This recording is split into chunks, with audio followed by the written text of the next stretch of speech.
రెండవ సామువేలు గ్రంథము 11వ అధ్యాయము మొదటి వచనం నుంచి మనం చదువుతూ ఉన్నాము. ప్రియ సహోదరి సహోదరులారా, వసంత కాలము రాజులు యుద్ధమునకు వెళ్ళుటకు అనువైన కాలము అయినప్పటికీ దావీదు మహారాజు యుద్ధానికి వెళ్లకుండా రాజమందిరంలోనే యెరూషలేములో ఉండిపోతూ ఉన్నాడు. ప్రియ సహోదరి సహోదరులారా, కాబట్టి తపస్కాలంలో మనము మన సోమరితనాన్ని పక్కన పెట్టేసి వేయాలి. ఎందుకంటే సోమరితనం కొన్నిసార్లు మనల్ని పాపము చేయుటకు దారి తీస్తూ ఉన్నది. మరి ఈనాడు దావీదు మహారాజు యుద్ధానికి వెళ్లకుండా సోమరితనముతో రాజమందిరంలో ఉంటూ ఉన్నాడు.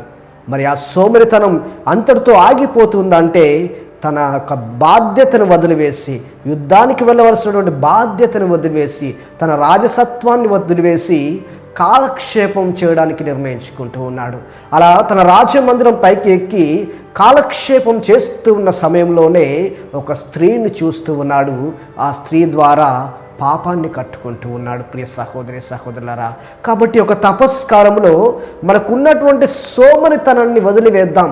మనం ఏ పనులు చేయాలో, మనకున్నటువంటి బాధ్యతలు ఏంటో ఆ బాధ్యతను నిర్వర్తించే బిడ్డలంగా ఉందాం.